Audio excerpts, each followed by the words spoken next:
জয় রাম, জয় গুরু। নমস্কার। গল্প কথায় রাম ঠাকুর চ্যানেলে সব বন্ধুদের স্বাগতম। বন্ধুরা, আজ আমি ফরিদপুরের স্বর্গীয় সুধীরচন্দ্র সরখেল কর্তৃক তেতোয়াম নিবেদন প্রসঙ্গে একটি গল্প বলবো। গল্পটি আমি 4টি পর্বে ভাগ করে নিয়েছি। আপনারা 4টি পর্ব শুনবেন পর্যায়ক্রমে, এই অনুরোধ রইল।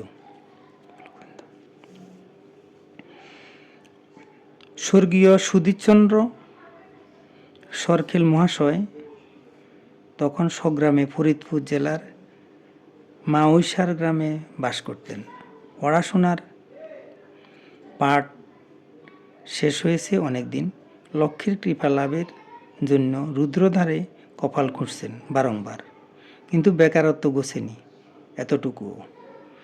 বলিষ্ঠ যুবক তিনি, অহোরাত্র অক্লান্ত পরিশ্রম করতেও তিনি সদা প্রস্তুত, কিন্তু পথ খুঁজে পাচ্ছেন না। সংসারের যা অবস্থা তাতে কিছু ঘরে আনা তাহার নিতান্ত প্রয়োজন। লেখাপড়া যা শিখেছেন তাতে চাকুরি পাওয়া দুষ্কর। ব্যবসা করবেন, তার মূলধন কই? জ্যৈষ্ঠ মাসের এক সকালবেলা তিনি বাড়ির উঠানে অসহিষ্ণু হয়ে পায়চারি করছিলেন। তাহার এই নৈষ্কর্ম্য অসহনীয় জ্বালার চেয়েও দুঃসহ। তাহার এই নৈষ্কর্ম্য অসহনীয় জ্বালার চেয়েও সুদুঃসহ। ভিন্ন গ্রামে তাহারই এক সমবয়সী এসে সংবাদ দিল, রাম ঠাকুর মহাশয় পার্শ্ববর্তী গ্রামে এসেছেন। সুধীরচন্দ্রের যদি সাক্ষাতের ইচ্ছা বিন্দুমাত্র থাকে তাহলে তিনি যেন তক্ষুনি চলে যান।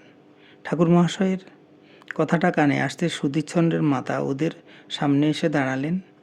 ঠাকুর মহাশয়ের আগমন বার্তায় সুধীরচন্দ্রের মাতা যেন নতুন উষার আলো দেখতে পেলেন। মনে মনে ভাবলেন, ঠাকুরের পাদস্পর্শে সুধীরচন্দ্রের জীবনের দুঃখ নিশার হয়তো অবসান হবে। অসহিষ্ণু হয়ে উঠলেন সুধীরচন্দ্রের মাতা। বিরক্তিভরা কণ্ঠে বললেন, ঠাকুর এসেছেন খবর পেয়েছিস, অথচ তুই সেই পায়চারিয়েই করে যাচ্ছিস। তোর দুর্ভাগ্য দূর হবে কিসে? যা ইচ্ছে কর, বলে তিনি রাগতভাবে রান্নাঘরে চলে গেলেন। এতক্ষণ সুধীরচন্দ্র যাওয়ার জন্য প্রস্তুতি নিতে পারেননি।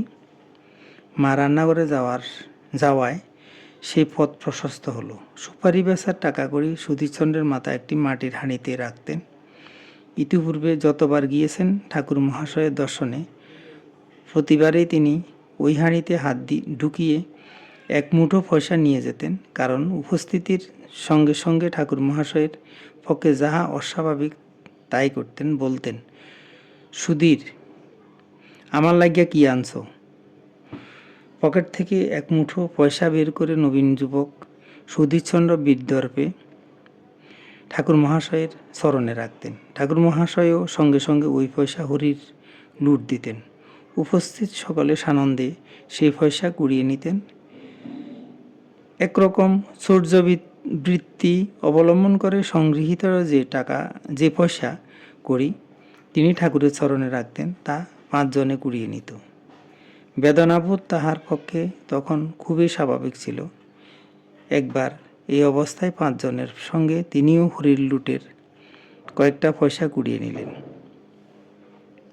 তখন ঠাকুর মহাশয় তাকে ওই পয়সা অন্যকে দিয়ে দেওয়ার জন্য বললেন।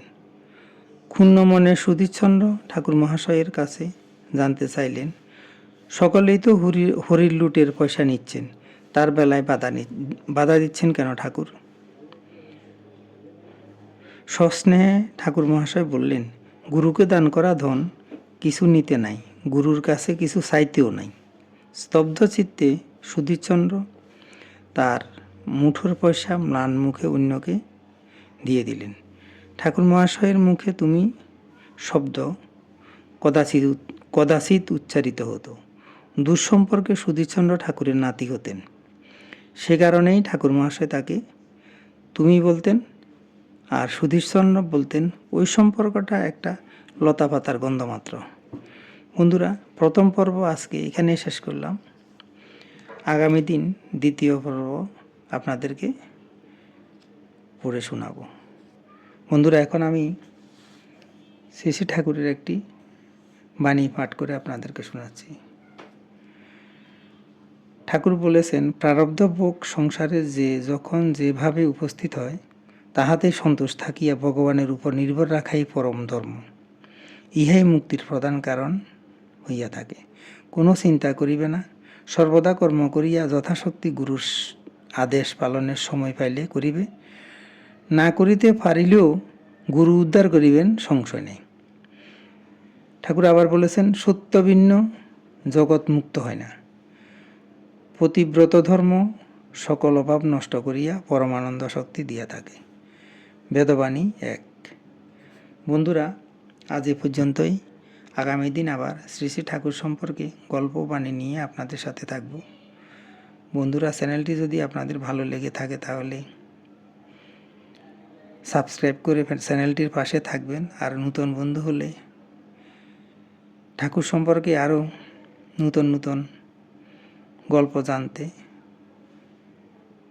সাবস্ক্রাইব করে পাশে থাকবেন প্লিজ। বেশি বেশি করে লাইক, শেয়ার, কমেন্ট করবেন।